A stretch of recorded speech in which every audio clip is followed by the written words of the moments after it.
Hey, this is Jeremy, and this is the second part to the Allan Aguirre episode. I told Frontline Records at the very beginning, I am not making you a Christian record. I am making you a real record. A record that's going to be able to, compete in the secular market. And it was the end of 1989. I mean, this is going to be a real record. It's not going to be whatever it is you guys are used to doing. And we're going to, and with Terry Taylor and Gene Eugene, come on. Yeah. It's very interesting, though, how many alternative bands started calling those two guys after that, right? Because it's like, we didn't even know you could do that. Are you kidding? It's awesome. Man.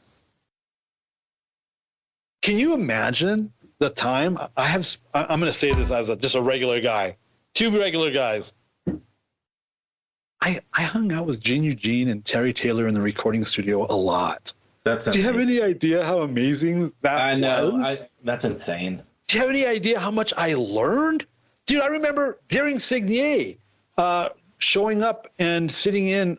Terry Taylor let me sit in on some of the mixing of his Knowledge and Innocence solo album. And I'm just like watching him work going, It's crazy. Yeah. Being able to be in the studio multiple times, working on your own material with Terry and Gene was amazing. I can say that I did that. It's cool. Right? Oh man, one of the funniest things. Gene, I don't know, Gene and Terry are big baseball. They're all about baseball. Gene would hey, Gene is the only guy that could never make the transition from Ronald to Allan with my name. And I gave him the okay, because he would, even after I went back to Allan, he was like, hey, Ronald, he was like, oh, sorry. I'm like, dude, it's okay. Anyway, so, hey, Ronald, I've got tickets for the Dodgers tonight, and we're in the studio making one of my records, and he's the engineer. He goes, can I pay you to engineer your own session? So you go to the game. Hilarious. That happened 2 or 3 times. How fun. These are just great, heartwarming memories. Yeah. Working with these guys. I told Frontline we were making a real record, not a Christian record. So I forewarned them. It's not like they didn't know. I was making a real record. I knew it was groundbreaking simply because, it's 1989. It's almost 1990. I'm looking at my watch. That's why I'm looking down. It's 1989. It's almost 1990. Nothing like this exists. Yeah, it's true. In Christian rock. There's attempts, but nothing like this exists. And what do I mean like this? Well, something of that caliber that could be something with that secular caliber is the best way to put it. Sure. Because you could play, you can, even today, you can play Sin Disease to anybody that's not a Christian, and they won't believe you that it's Christian because it doesn't suck. Yeah. Yeah. And it's actually forward thinking. We're doing stuff musically that will come later with Rage Against the Machine. That will come after the fact, like System of the Down, Rage Against the Machine, the new metal crap. We were literally dabbling in new metal. I mean, even after Sin Disease came out, the stuff that came, even though Jawbone came out in 94, we were writing and playing Jawbone songs by the end of 1990. Wow. When we were touring with HR, which still predates all, because, right, you could easily say that there's new metal. Jawbone has a lot of new metal tendencies to it. But we were doing it in 1990, 1991, because we started recording Jawbone in 91. Wow. The first time around. And that predates new metal. The term new metal didn't even exist. It predates POD. It predates Rage Against the Machine, like I said, System of the Down, all that crap. It predates all that stuff. Yeah. So Sin Disease, I knew was groundbreaking, but not to the extent that, right? Yeah. It's like when we did Wife Swap. We knew that we could speak into the people's lives. Whoever they send to us aren't going to be they're not going to be believers. And even if they are, they're not going to be real believers, because, come on, Christianity is a joke. But we can speak into their lives. Yeah. We can try and make an impact in their lives. But we never once considered the impact it would have after it aired. We never went that far in our thought process. Wow. In the same way, I never I knew it was something special, but I didn't know it was going to be to the extent that it, whoosh. Yeah. Can you ever really know? I mean, sure, maybe, but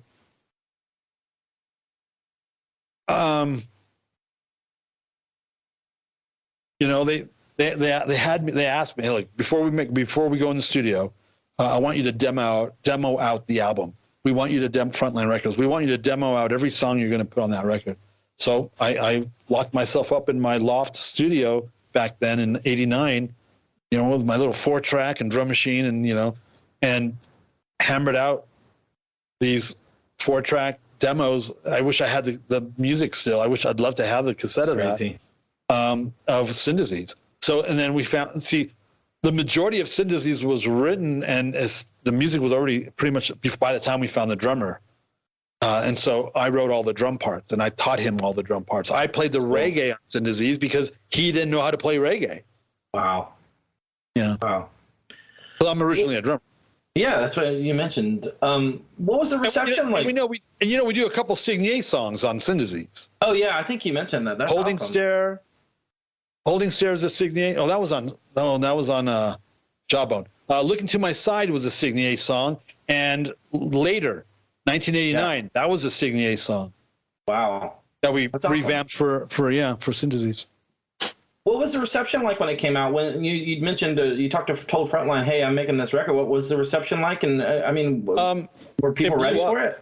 So they released it. By the time we got to Cornerstone Festival that year, 1990, it was released, and we were like amazed that our show was like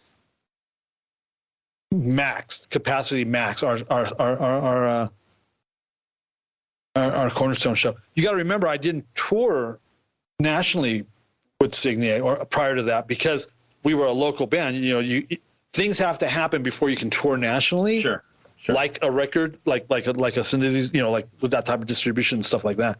So I was only used to playing all over Southern California to 200, 300, 400 people.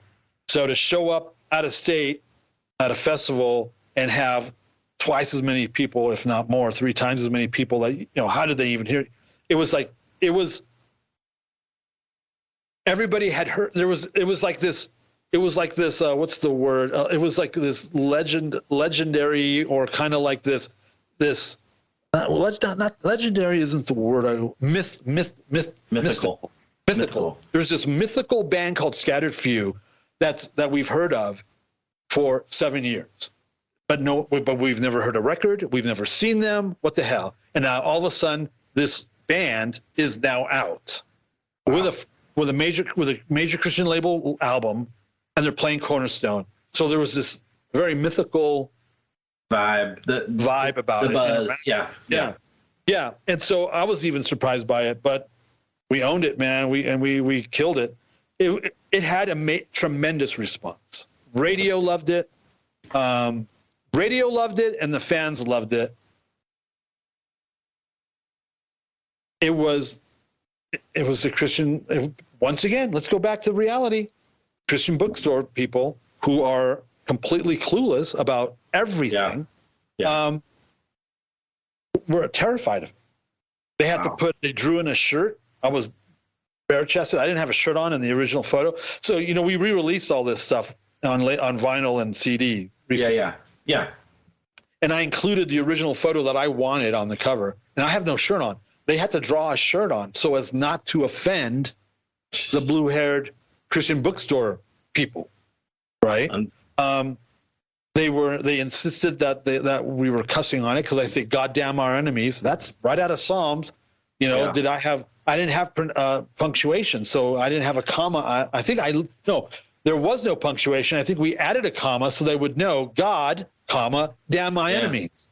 Yeah. But they were, nope. He said, God damn. He said, bitch. I never said bitch on that record, right? So this crazy grassroots anti-deal rumor thing started going on.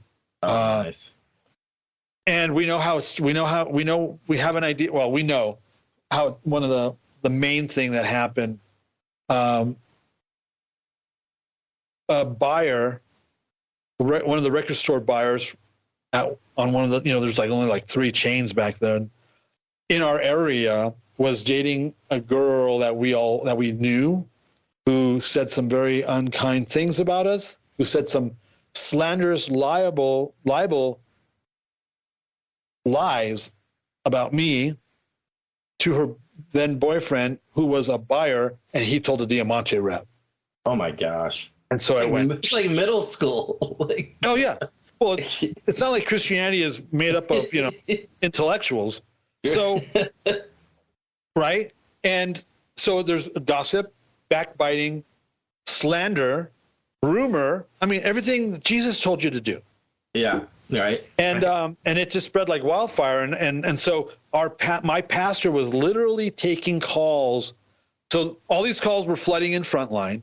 They fielded the calls regarding the music, and then they forwarded all the calls regarding me and whether I was really a Christian to my pastor. Jeez. And so that was a bit of a,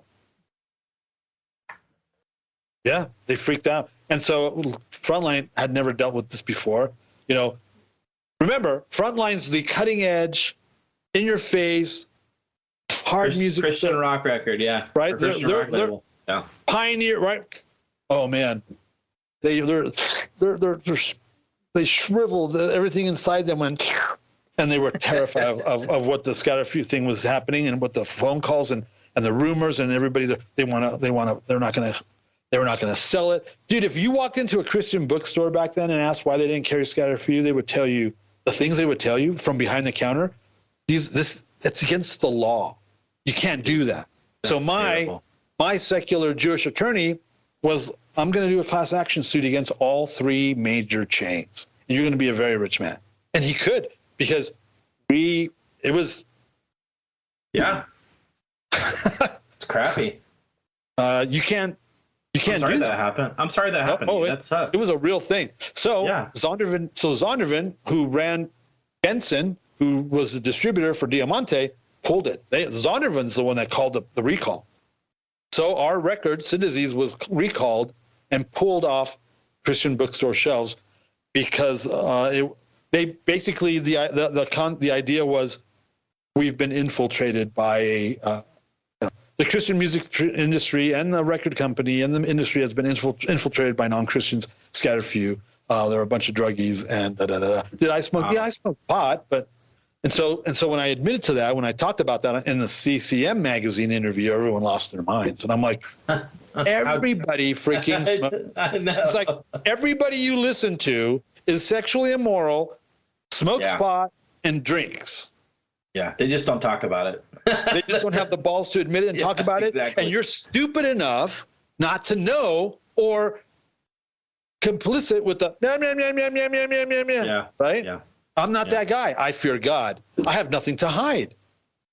I have nothing to hide. Yeah, I smoke pot, but I'm actually tangibly working on quitting. Yeah. Which I did in less than a year of that interview. Yeah. And I haven't done drugs since. That's like 30 plus years. Yeah. But no one cares about that. It's such a dude, I get it. It's so not real. It's so fake. Yeah. It's such a it's a farce. It's a complete farce. No, I get it. It's weird. Now, but this isn't me biting the hand that fed me. Sure. Are you kidding? They were the freaking wood chipper, and they were trying to put my hand in it. Jeez Louise. Do you think that, I know I brought this up before, but do you think that fueled your fire going forward? Were you just like, I'm just going to, like, I mean, you were going to do what you were going to do anyway, but do you feel like it kind of put you, did the band get bigger from that? Did you, like, how? Yes and no. I mean, because it also didn't help. See, we're doing everything no one else had done before, except for maybe Larry Norman. Well, that worked out for him. Yeah. Right. Yeah. I mean, we're literally straddling that fence. We're on tour with HR of Human Rights, of Bad Brains, the singer for Bad Brains reggae band, Human Rights. Crazy. Not only are we the opener, but we're actually doubling as the band, Human Rights, in support of his new SST Records, which is owned by the Black Flag. Yeah. All right. Greg and Chuck back then were not only opening up at Scattered Few for this tour on the West Coast for like 3 weeks, a month, but we're also doubling as the band, a Rastafarian band, a pot-smoking spleef, right? Yeah. We're doing everything none of those guys, everybody, right? Think about all those bands. Think about all those Christian bands, you know. Yeah. Yeah. Whether it's from the early 80s or the ones that existed in 1990. They don't tour with secular artists.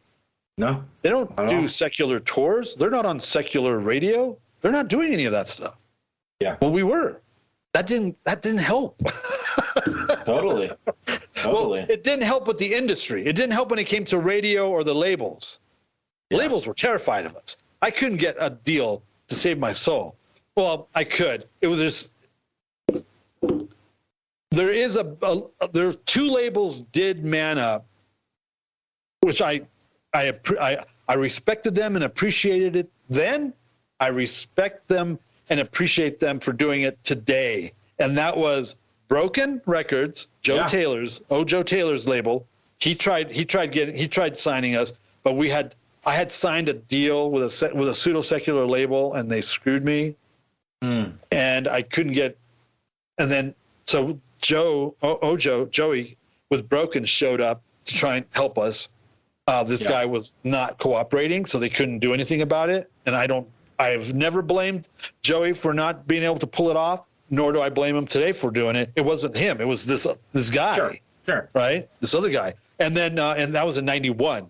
So yeah, Joe Taylor with Broken Records tried to sign us in 91. I don't think I've never talked about that before. I don't think I've ever said that before. And then in 92, everybody knows about this one. In 92, Blonde Vinyl, Mike Knott came to help, and this guy got in the way again. So I went, this is ridiculous. This is so crazy. So all that momentum was really that really hurt it. That, and then, you know, none of that. And when you're the guy trying to make all this happen, that's not going to help your personal life. Yeah, no, totally. And it didn't. It didn't. So I just went, ugh. And so in 93, my dear friend Gyro and Jerome, my dear friends Gyro and Jerome, who I just got a chance to hang out with. I know, I saw that. Like 5 or 6 weeks ago. Oh my gosh. Said, hey, we have a studio, and that's when they were still working with Mark. Remember, they were that production company, Blood, who did Flyer 59, yep. a bunch of other bands, right? They go, come to our studio. Let's come to our studio for free, make the frickin' record, get it out. This is like 3 years in the making, because we recorded it in 91 once. We recorded it in 92, that's twice, with Blonde Vinyl. And here we are in 93, we're going to record it again. And that's the one that came out the summer of 94. Jawbone of an Ass. Jawbone of an Ass. I'll never forget opening Heaven's Metal and the ad for it, and I was like, "There's a cuss word in Heaven's Metal." No, it means donkey. And it's straight out of the Bible. No, I mean, you know, at 45, what you did was brilliant. It really was. It made you think. You know, when you're growing up in the Christian world that you've described, and you hear a cuss word or see an artist smoke a cigarette or whatever it may be. You know, I get it. I 100% get it. For the record, and I went on record in 1991. We had that video that came out from a live show in April of 91, right? So 91, Cornerstone 91, we had a live video come out, and I said I smoked Christian cigarettes. I love that. Yeah, Jawbone of an Ass. That's a direct quote from the Bible. Yep. Samson, not only is Samson a dread, he's got 7 locks, not braids, locks. He's a dread. He's a Nazarite from birth. He's a Levite from the tribe of Levi, which means he's a Levitical priest. So he's not only is he carrying all the mojo as a Levite, but he's a Nazarite from birth, which means he's filled with the Holy Spirit from the womb, it says. Crazy. So he's Spirit-filled, Nazarite, from the tribe of Levi. The mojo on this guy, because Christians don't know anything about what I just said, they have no idea. Yeah. Well, he slays 1,000 Philistines, which has nothing to do with Palestine or Palestinians, you ignorant people, with a jawbone of an ass. Yeah. It's amazing. And then he bitches and complains that he's tired and thirsty. What, you're going to leave me out here to die? He says to God. Whoa. And then so the Lord allows water to come out of the hole of the bone. So he drinks and refreshes himself. End of chapter. The next verse of the next chapter says he's walking down the road, sees a prostitute and has sex with her. And I'm like, I understand this. Wow. I understand this man to have the mojo that he has in the Lord and to be used with that type of mojo for the Lord, and then to do that. Yeah, to be human. Yeah. Yeah. I'm calling my record jawbone of an ass. Dude, well, let's talk about that record, looking back on it. I mean, like, obviously, it's somewhat of a controversy just because of the name, but, I mean, looking back on it, what are your thoughts on it? I love that record. I think it's got the best. I love my vocal performance on it. We started writing songs in 1990 for that record. There's at least one Signé song, Holding Star, on it that I know of, that I can remember. But we started writing little songs for that in 1990.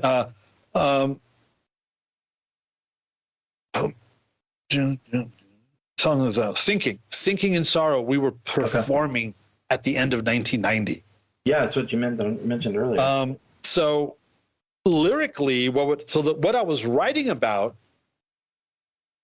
would end up becoming prophetic, because the crap that I went through, end of 90, 91, 92, 93, to it finally being recorded. We started recording it with at Gyro and Jerome studio, Blood's studio, in November, Thanksgiving weekend, November of 93. So there's like three years for my lyrics to actually become prophetic. Wow. Because it's all this crazy stuff happened. Not only with the industry, not only with the band, my personal life, marriage, kids, the whole enchilada. You got to remember, when this is what you do, it's not like I'm doing this and I have a 9-to-5 job that's paying the bills. Yeah, no, I get it. This is we Christian rock. One of the reasons why it's so, I don't know, what's a word I can use to not be a jerk.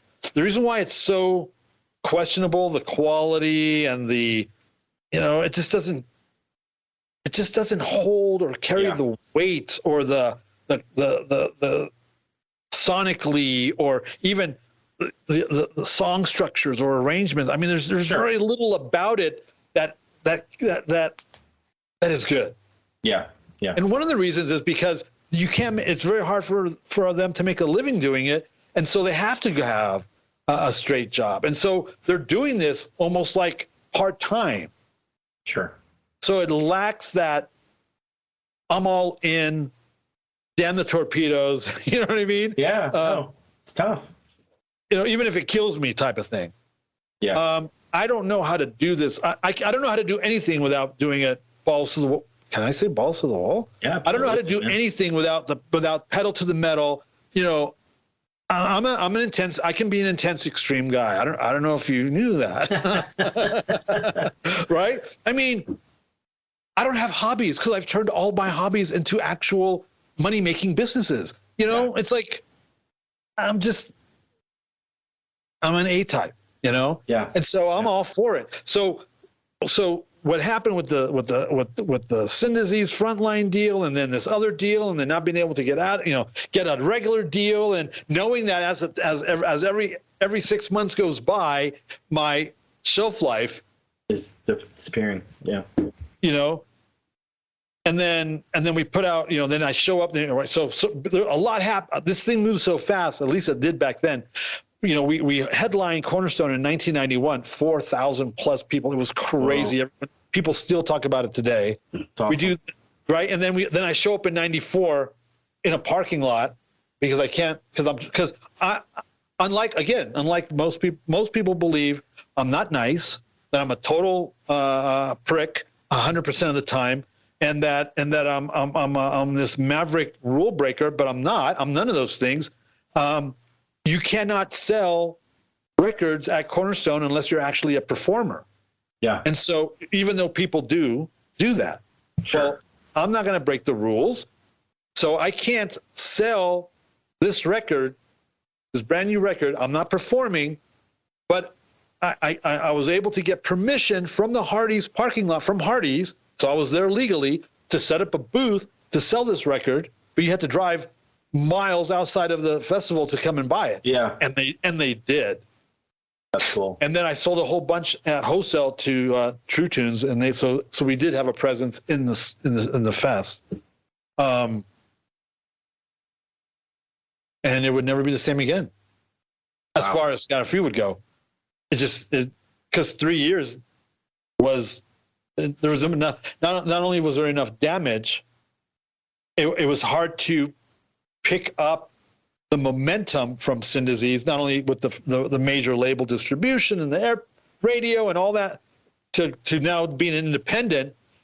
It would have worked. It would have been easier if maybe only a year or two had gone by. But it was too much. It was way too much. And so there you go. Do you feel like so now they want to make us a sidebar in this new documentary, which I'm just not really. Yeah, no thanks. You're not doing me any favors. Do you think did you feel blackballed? Do you feel like? Oh, absolutely.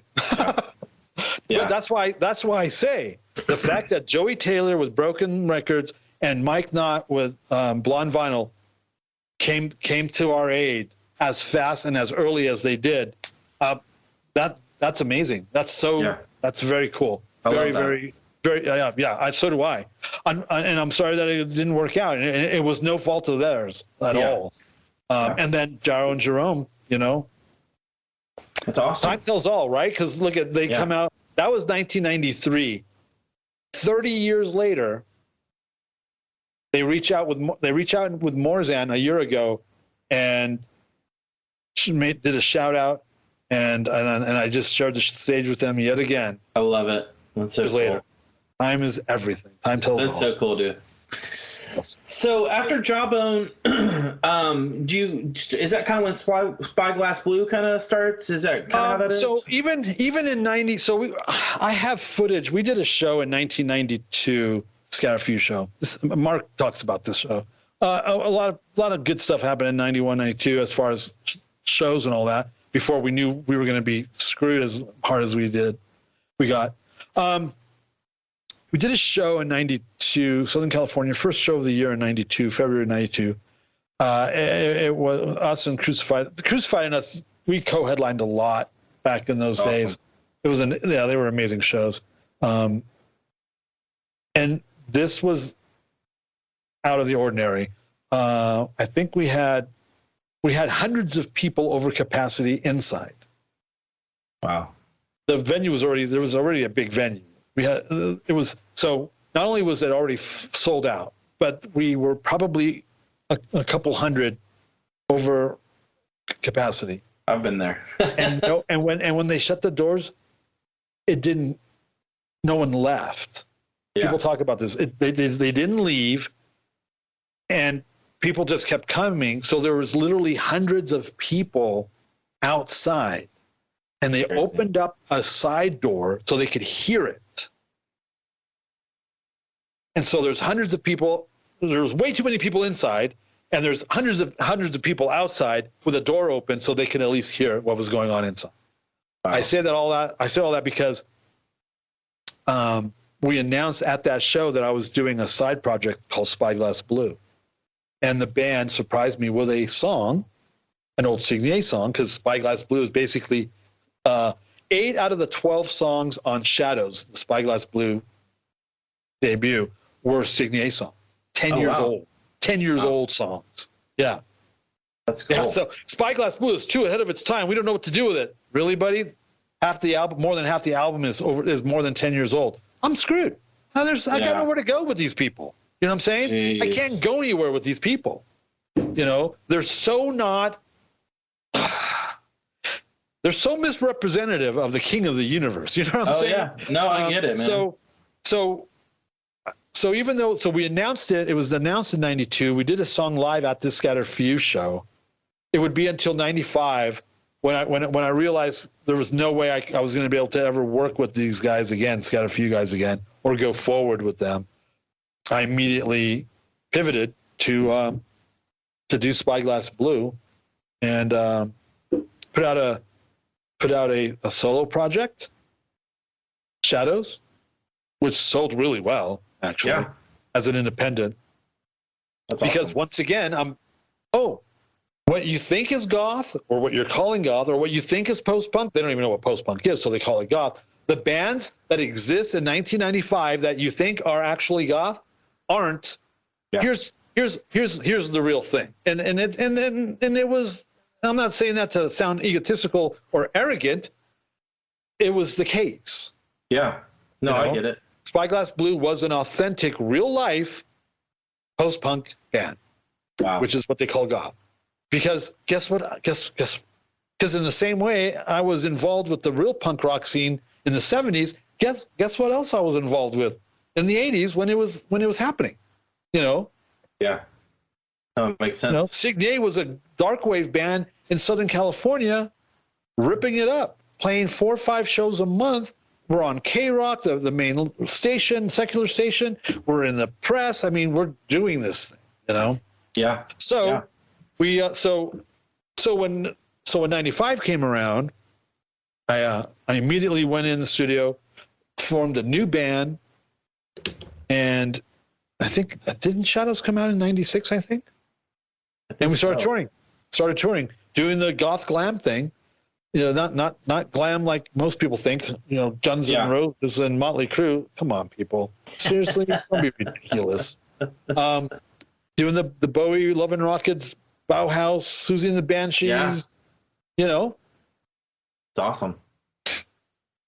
Looking back on that time, how do you feel about it? Like, I mean, it's different from Scaterd Fuse, obviously. So my management got me a really, really, really, really good record deal. What label was that? Label? Organic. Oh, that's right. I do remember that now. Yeah. It was a good thing. The guys that were behind it, I met in LA. These guys were real players. It was supposed, the original idea, they got screwed too. The original idea is a Christian is going to start a label. We don't want anybody to know it's Christian.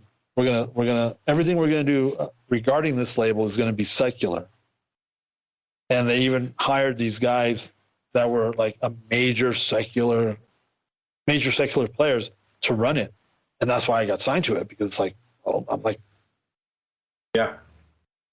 And by the time, so what they did was they bought the rights, or they licensed the rights from me for Shadows. So instead of because it was a new label, let's get something out now. Let's not wait. We want to license this. We're going to remaster it. We should have re-recorded it, but we're going to do that. We're going to re-release. We're going to license this from you, and we're going to release Shadows again. New artwork, right? Boom, and which was helped financially quite a bit. Yeah. And put it out with real distribution and the real thing and Billboard magazine press, and I mean all this groovy stuff. And by the time it was released, right? Here's what happened. That Billboard article, the owner of the label from the Northwest, this Christian industrialist, got butthurt that the company that he hired in LA to do the job of keeping the Christian out of it and making it look like a secular independent, right? Everything, they did what they were paid to do. They did what they were hired to do. They stuck to the plan, which was, let's not let anybody know that there's Christian money, that there's Christians behind it or Christian people behind it. Yeah. Let's make this look like, right? They did that, and it came out like that in Billboard magazine because people weren't coming out in Billboard magazine in 1996. Not Christians anyway.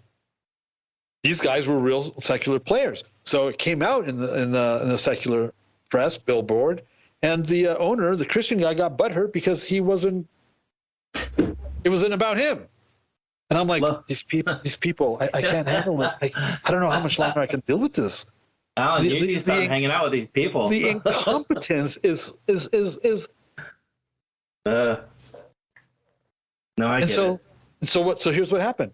They fired these amazing guys, and decided they didn't know what to do, and they didn't know what to do with my record. And if you look at the other bands that were signed at the same time as I was, if you look at the initial bands that came out, which one of these don't look like the other? The other. Doesn't fit. Yeah. Spyglass Blue, we're going to have to drop you. I'm like, here we go again. Unbelievable. And I go, well, why are you dropping me? Well, here's what they said. We're not sure if this genre works well with our label. I'm like, there's at least 4 genres on this record. Pick one. You ignorant. Just because you're stupid, don't insult my intelligence and think that I'm stupid. Yeah. Because that answer isn't a real answer. There's at least 3 or 4 genres on this record, Shadows. Which one doesn't fit? And then of course, that's when because they're not used to being actually dealt with. Sure. And so I've been an independent. Oh, and then within a year, I would sign to Jackson Rubio. Okay, and did Grandmother's? I think it was a mistake. Making that record was a mistake. What, Grandmother's Spaceship? Yeah, it was a mistake because that's when I literally walked away from Spyglass Blue to do that, and then toured it, which was a horrifying 5 months of hell. 1998. It was a bad idea, but that's when I realized how big Spyglass had gotten, and I screwed up. Wow. Never should have done Grandmothers. I should have just kept going with Spyglass. I screwed up. I ended up sabotaging myself by doing it. But I was so pissed, I think is what the issue was. I was pissed. I was rude to the guys in Spyglass about it. I was an asshole. I screwed up. I've since I've apologized to them, obviously, because I'm friends with, But anyway, they would come back around and 4 years later and 3 years later, was it 3 years? Yeah, maybe two or 3 years later to do Shadows. Wow. Oh, no, to do Loud as Feathers. Yeah. On our own Accidental Sirens label. I don't know, man.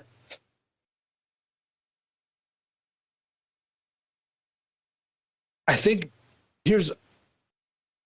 I don't know. It's everything is spiritual. I don't know if you know about that, but everything is spiritual. Everything that happens in the physical realm is a direct cause and effect reflection of what is literally happening in the spiritual realm. Can't read the Bible and not know that.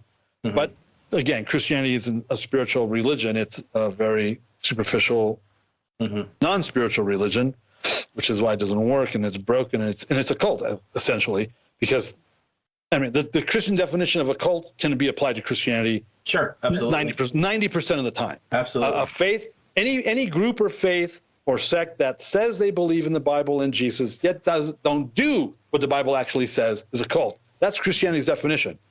And they incriminate themselves with that because Christianity literally doesn't do or believe what the Bible says. And I'm just thinking New Testament. Anyway, like I said, I don't need your help, buddy. Quit trying to trigger me. I can do it myself. So everything's spiritual. I never was supposed to stay in the States in 1983. When I came, well, let me correct that. When I came back to the U.S. in 1983, I wasn't supposed to stay in L.A.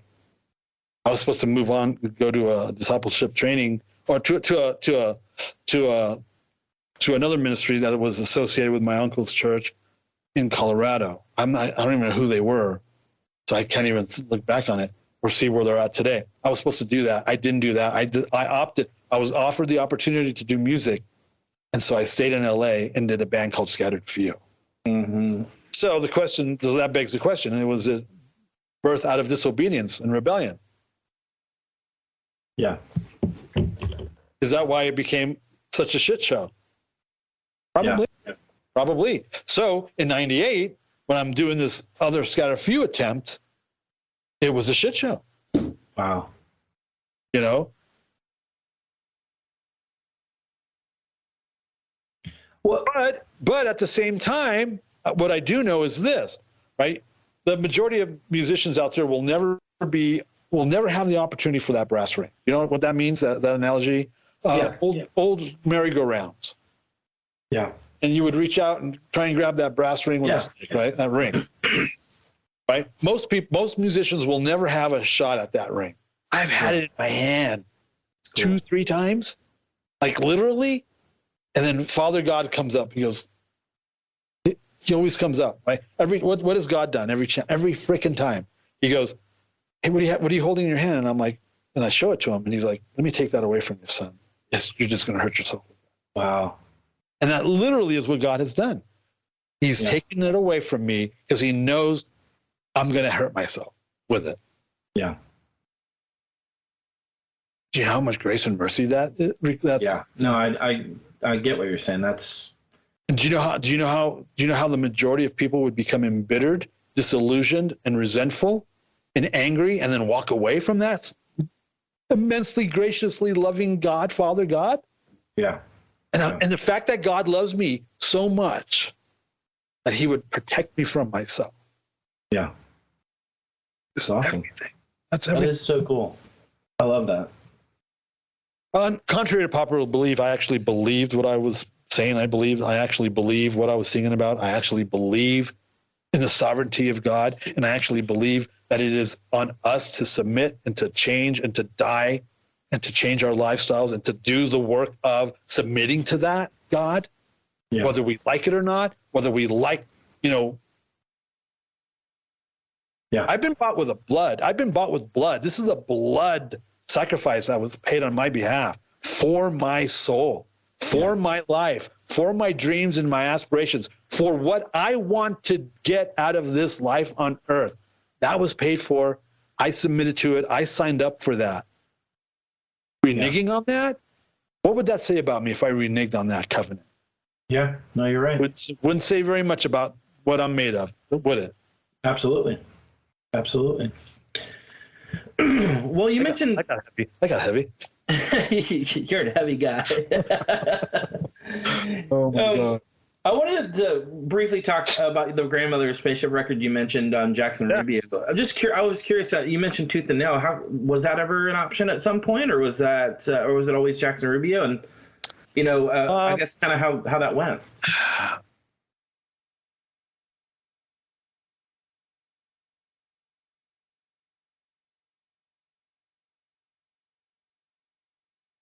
I can tell you the truth, and it would incriminate 2 human beings that everybody knows about. Sure. Because of their...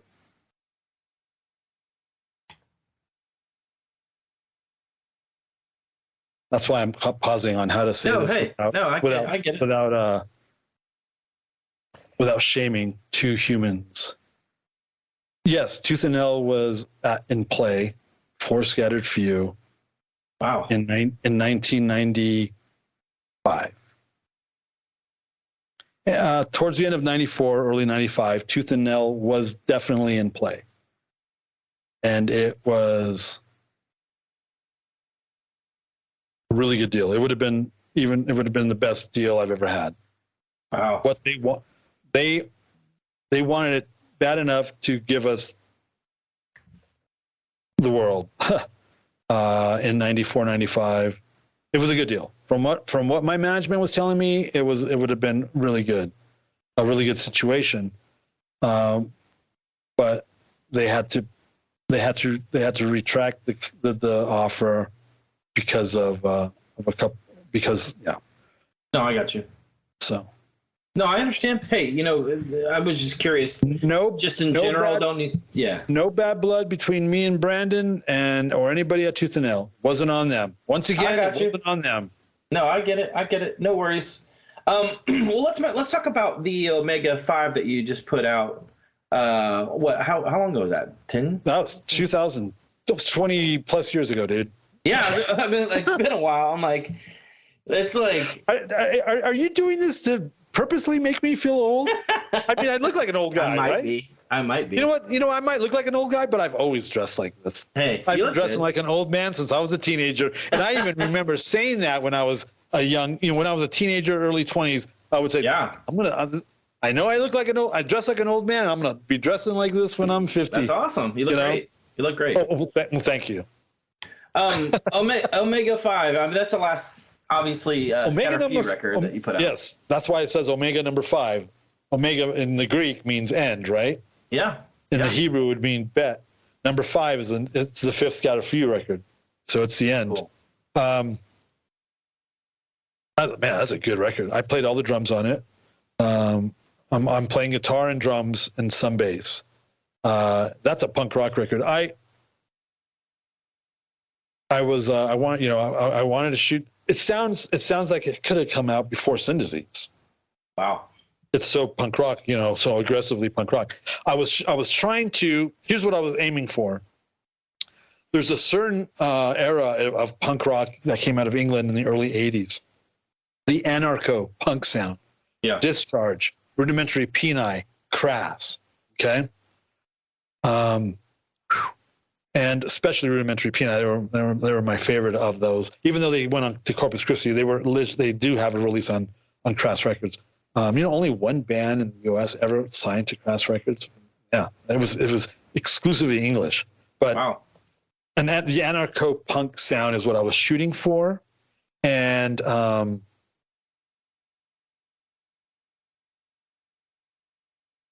it proved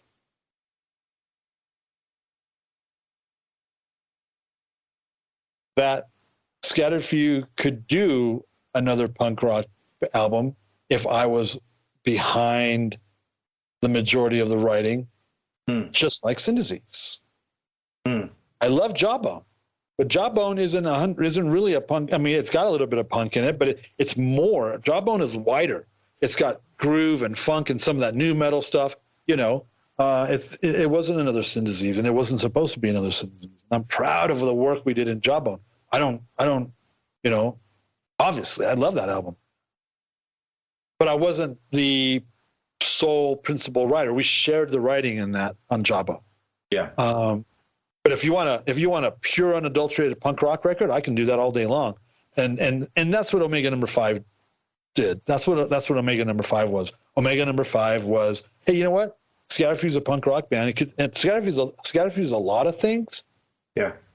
I'm gonna do a punk rock album, and to make sure that there's no question about it, I'm gonna focus on this particular little time in the history of punk rock, the anarcho punk scene, because it is so, and that's what Omega number 5 was. And I definitely wanted it to have a rudimentary Peni feel, that band. And there's actually one particular song, I think it was Sleeper. I'm actually thinking of Edie Goodwin from Head Noise, and I'd love to see them cover that, because Head Noise is a great punk rock band. The Blamed Frail is probably the best Christian punk rock album. I love that record. I was talking to Brian Gray recently. I told him that when it came out, and I still believe it. Frail is phenomenal. Yeah. And I saw that Frail band play at Cornerstone in the barn that one year. Oh my gosh! What's his name on vocals? Moffat. Was it Jeremy Moffat? Right? Yeah. Oh no. Well, I remember watching that and trying not to be concerned with the fact that my 7-year-old son was in the pit with Orlando from Javelina, and because it was what I was watching and what I was hearing and what I was seeing was pure, unadulterated punk rock like I remember it when I was 19. Yeah, that's awesome. That's really, really awesome. Absolutely flipping amazing. If you were at the Cornerstone Barn Show with that version of The Blamed, you know exactly what I'm talking about. And you saw and experienced something most Christians never did, because they were never in the actual secular scenes, right? Yeah. Man, that was some real stuff right there. That's awesome. I'm sure Brian would love to hear that. That's so cool. I love hearing that. Let me ask you this real quick. You kind of now let me do add this. Okay. There was something. If you ever saw a Crucified Scattered Few show, I didn't, but I would have loved to. So those of you I would be remiss to. That's the way you say that, right? Be remiss to say, yeah. Yeah, that the shows we did with the Crucified weren't at that caliber, because they were. Yeah, I believe it. I believe it. Ambulances, showing up. We're busy working, we're doing our thing, but people would get hurt people got hurt at Crucified Scattered Few shows. Yeah, I totally get it. I wanted to go real briefly over the Spyglass Blue Loud as Feathers record. Sure. I know you mentioned earlier. Yeah, kind of. I'm incredibly proud of Spyglass Blue. What looking back on that record, you seem like you're beaming about it, so that's kind of, I was just curious. Well, Shadows is awesome, man, because again, eight out of those 12 songs, yay. And if to know what my life was like between 1985 and 1988, 89, I mean, I'm like 21, 22, barely. We got a kid coming, we have a baby, it's like it's your typical stereotypical life in LA with your girlfriend, making babies, living on welfare, no money, and everything you're doing is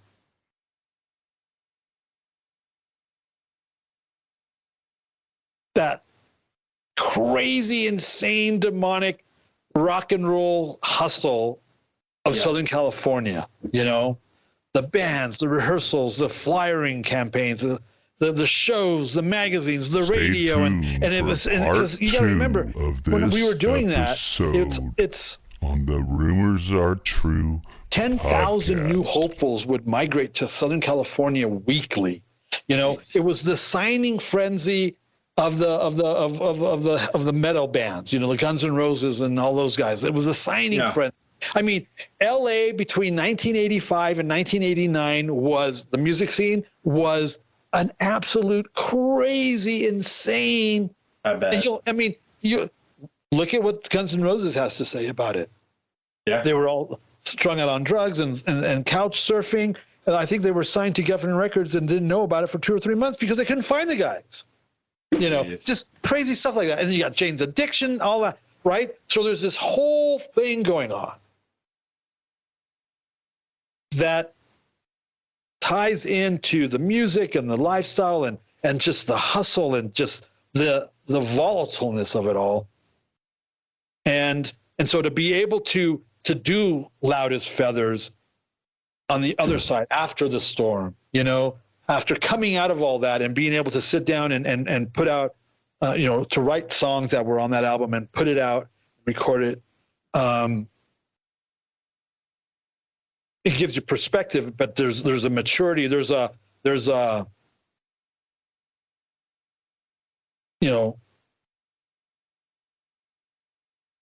because of the foundational groundwork that was built to be able to build on top of that, it's going to sound so, in my opinion, it's going to so full, so resolved, so definitive. I think Loud as Feathers is a really good record. There's some good stuff.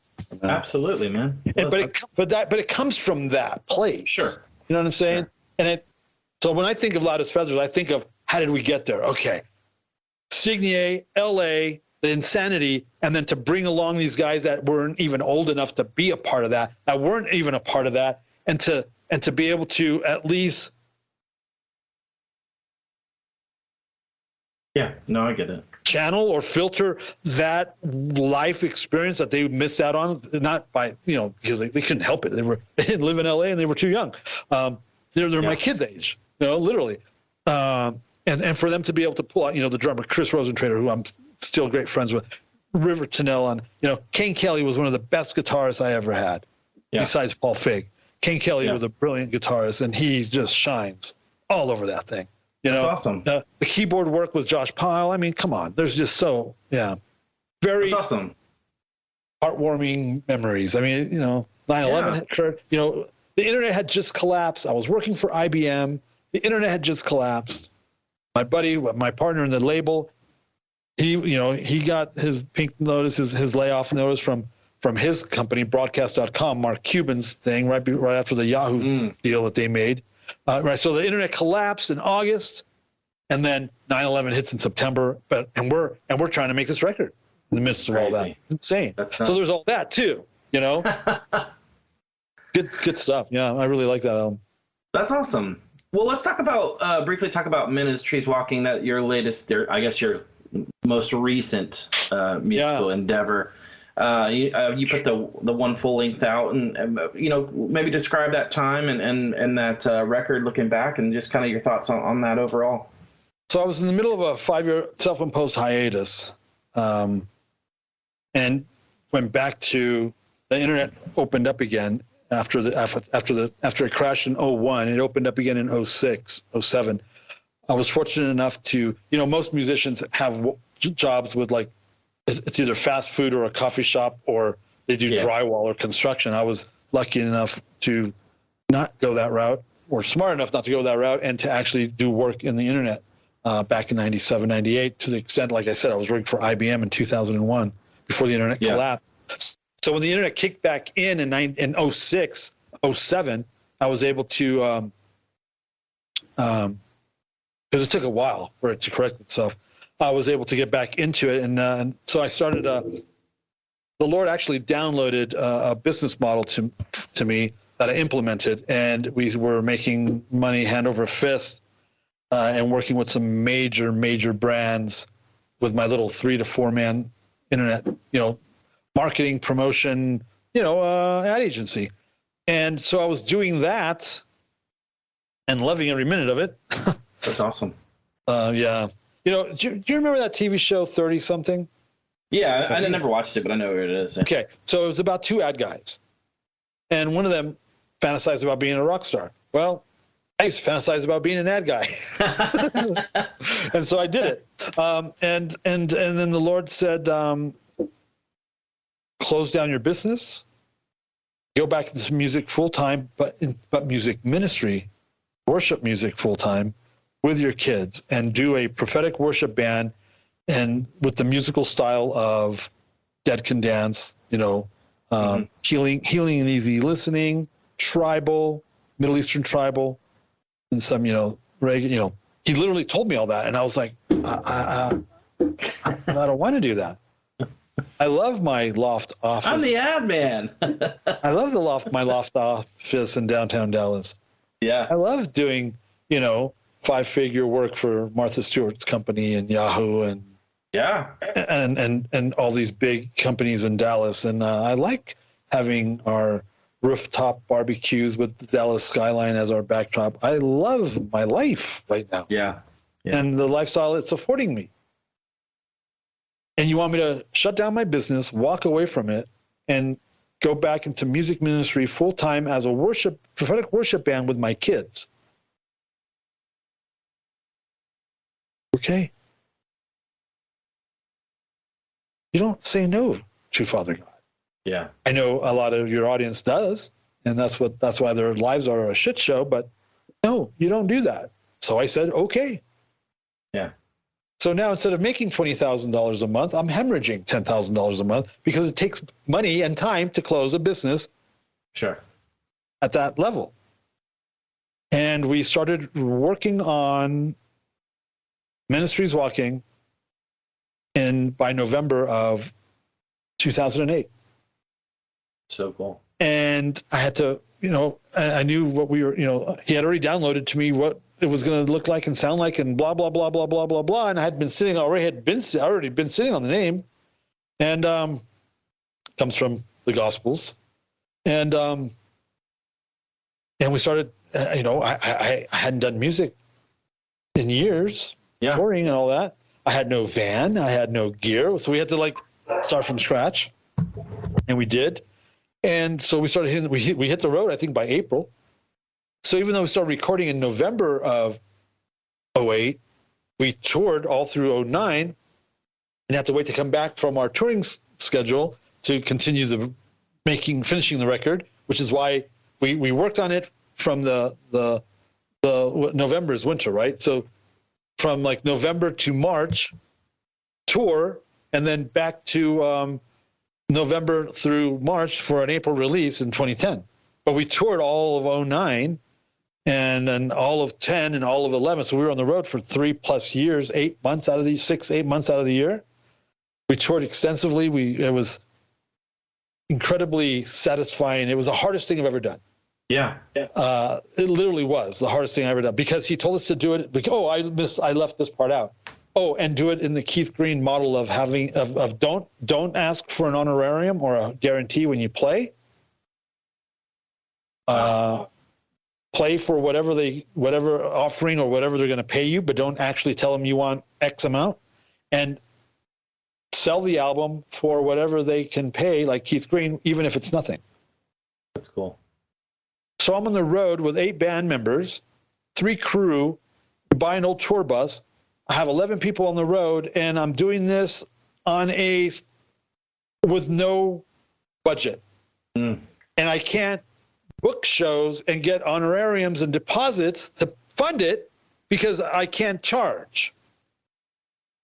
And then this elaborate CD digipack that we made in hopes of getting more than your $10, I have to give away even if they don't have any money. Yeah, that sounds like a lot. Okay. It was amazing. It was amazing. That's awesome. It was intense, and it was amazing, and the hardest thing I've ever done. I would weep. I can't do this anymore. I can't do this anymore. This is too hard. I can't do this. And he reminded me. He goes, you know what he told me? He goes, I haven't asked you to lay naked on your side like Ezekiel. Ezekiel was told to lay naked on his side in the streets for over a year. Wow. And so I had this little mantra, I'm not naked on my side. Whenever it was too much, I would just remind myself, I'm not naked on my side, I'm not naked on my side, I'm not naked on my side. That's how often I would have to say, I'm not naked on my side. He could call me to be naked on my side, and I would have to do that, and he hasn't called me to that. So I can pull this off. I can do this. That's a really cool perspective. I love hearing that. It's scriptural. It's biblical. Yeah. If our Christian profile doesn't have a biblical scriptural perspective, then let me tell you something about your faith profile. You don't have a faith profile. I get it. I get it. And it was amazing, dude. That's cool. Crazy. I'm sure playing with your family was, had to feel great. It was a challenge, but it was intense. It was awesome. It was beautiful. I mean, it was all those things, But man, we would pull off some stuff. Man, we'd show up at Cornerstone and play like 8-10 times. It was nuts. That's awesome. And it was amazing. It was amazing. Hard, but it was amazing. And I'm very proud. That was the hardest record I've ever made because we're not hiding behind a wall of amps. Yeah. There's a lot of open space. If you listen to that album 1518, if you listen to it, we have a Bandcamp. I don't know if you know. Yeah. I don't even know do you know what the links are and all that? Do I have to send them to you later? But anyway, send them to me and I'll put it in the you can buy this. We remastered it, and it's remastered and it's available digital only. But if you listen to it with headphones, I mean the soundscape. I mean there's no room for error. You can't hide anything. If there's something out of the stereo spectrum or EQ or whatever or volume, so it took more than twice as long to mix this thing. Dude, one song alone has like 21 drums and or percussion tracks. Crazy. There's so much going on, rhythmic. That's awesome. Yeah, it was pretty intense. A lot of good, beautiful music. I mean, that's awesome. I love that. How can you not be proud of that album if you were not only a writer but producer, arranger, and instrumentalist on it? You know what I'm saying? There's some good stuff on there. Yeah. Well, you brought me to my next question. What are you most proud of? What record and what song are you most proud of? I know that's hard to do. I don't know. That's like people go, "What's your top 10?" I don't have a top 10 desert island list. David Bowie's my number one favorite artist. That I do know. But then there's a whole bunch after that. But it's like, you have to throw Sin Disease in the mix in there because it's Sin Disease. But then Jawbone is Jawbone. But then my work with Spyglass is like, whoa. And then this Ministry's Walking thing, it's like favorite song. How good is looking to my side? But ignorant side on Shadows is amazing. Yeah. And this is just off the top of my head. This isn't stuff I think about. But there's stuff on Jawbone that's just like, wow. You know? Yeah. I love though that you can look back fondly on all these projects that you've done. It's when you're talking about it, I can see the genuineness in the way you're talking about it and the reverence for it and the I think it's amazing. It's not a scripted line, but I didn't put out crap, because if it was crap, I never recorded it. Yeah. I made sure that I was able to stand behind the songs that made it onto an album. Yeah. You know what I mean? So what was it? All killer, not filler. Remember that? Yeah. Remember that? Yeah. I made sure that what was recorded and released was something I was sold on. I mean, I stood by it. So I don't have albums with songs on it that are like, you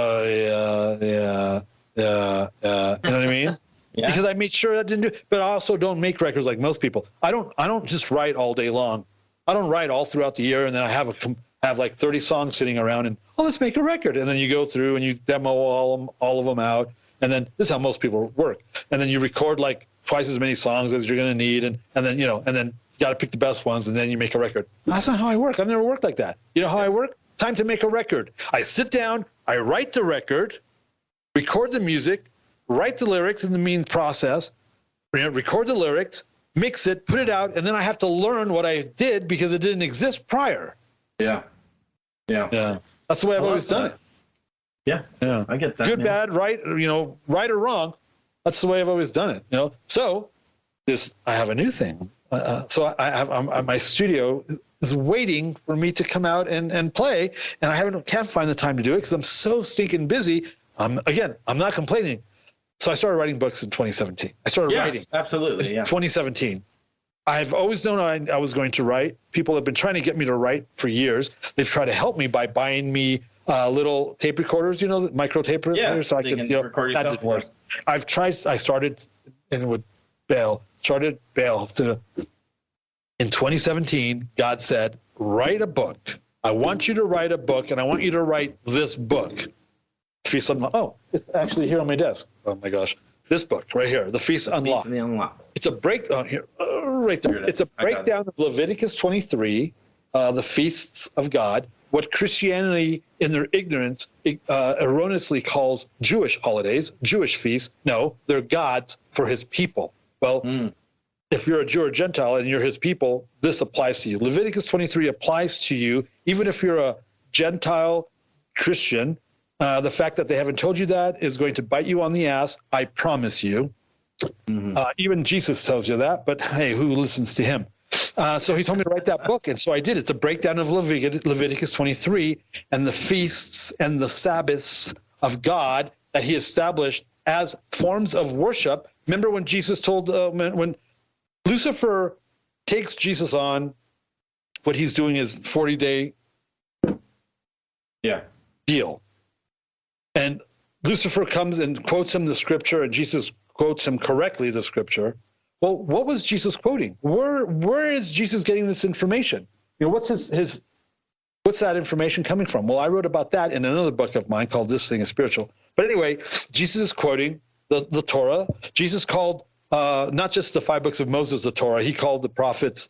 He called the prophets and the Psalms the Torah. So did Paul. So basically, essentially, the Old Testament, which is known as the Scriptures, not the New Testament. The New Testament aren't Scripture. They're not. They weren't. You have the Bible. The Bible is made up.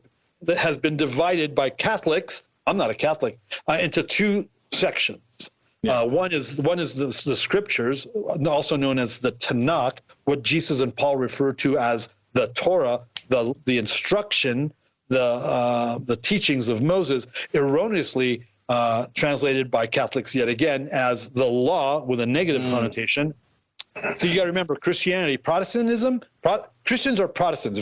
Doesn't matter even if you're evangelical, you're Protestant. Protestants are Reformed Catholics. Mm-hmm. Not good. Not a good way to start. But anyway, that's why you have all this Catholic stuff going on, including their hatred for the Torah and the law, and that's why they outlawed it and they made it all bad and ugly, so that you get this, wouldn't be confused as a Jew, because Jews are bad, as the world outside your window, your beautiful loft windows, is reminding us of, especially since October 7th. Don't get me started. Please don't get me started. Don't get started, Allan. No, I get it. He told me to write this book. So I wrote this book. We started a publishing company. We're self-published. We've sold thousands of these worldwide. Apparently it's a thing. And what's the website? AcaciaGrovePress.com. Okay. And I'll send you all these links. Acacia Grove, ACACIA, I think. AcaciaGrovePress.com. Oh, if I just look at the back of the book here. ACACIA Grove.com. Okay. Press. AcaciaGrovePress.com. Okay. Yeah, so we have like 4 or 5 books. We have a yearly calendar that we come out with that includes God's calendar and his feast days for his people. It's not Jewish. That's cool. So I've been doing that since 2017. And so alongside that, as marketing and promotion, obviously you do live streams. So we have different various broadcasts that we do throughout the week. You can go to chameleonchurch.com/live, and that'll give you the schedule of our live stream. We have a Monday night Bible study that's like a discipleship training thing. Monday night, we call it Monday night gatherings. I do a show, the Chameleon Church show. Chameleon Church is the name of our ministry. Yeah. chameleonchurch.com. So Tuesday morning is the Chameleon Church show. I've been doing that for like 5.5 years. Crazy. And then Friday, I do this thing called Incorruptible 2-minute warning. It's like a 2-minute rant Monday through Thursday on. I've been doing a series on books. So we just did an amazing series on Romans. We're now in Corinthians, 1 Corinthians. I think we're in the middle of chapter 8. And so I rant Monday through Thursday for 2 minutes, and I'm cut off with a buzzword and everything. And then on Friday, I unpack what we're talking about on Friday. That's cool. What we're talking about without a buzzer that week. That's what we do. We do some special side stuff, broadcasts that we do. We're starting a new one Saturday, my wife and I, for our supporters, our monthly financial supporters, our patrons. It's called Prophetic Points.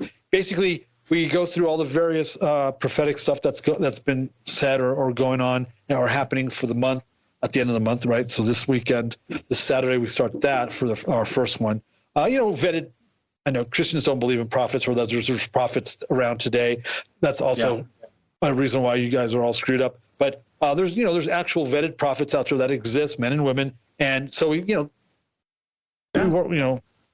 compile some of what they're saying, plus what the Lord is telling us. I just lost all your viewership for you. Sorry. They'll be back.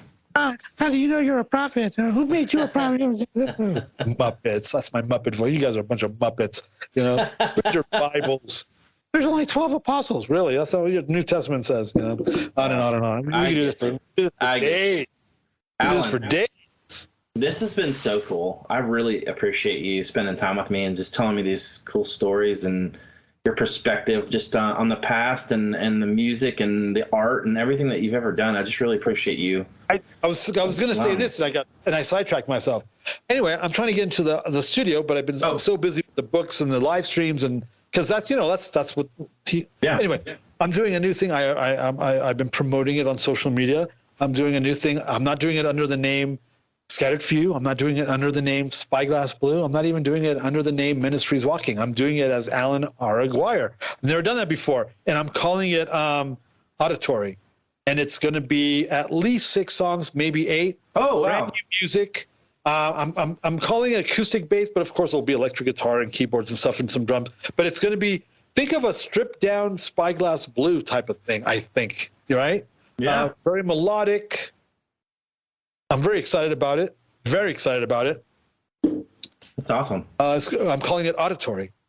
I love that. Not the band, like the release. Yeah. That's great. I love that. Yeah, so I'm working on that, and should have that out hopefully by spring. Sweet. Allan, this has been so cool, dude. I really appreciate it, man. You're awesome. Thanks for giving me the platform to share with all that stuff. Yeah, absolutely. Thanks. You've been nothing but kind to me since we've started talking, and I just really appreciate the small friendship we've had, and I hope to meet you in person at some point. Likewise, So. yeah. Let's. Yeah. Thank you very much. Appreciate that. Absolutely. Awesome, Allan. I really appreciate it, and I'll talk to you soon.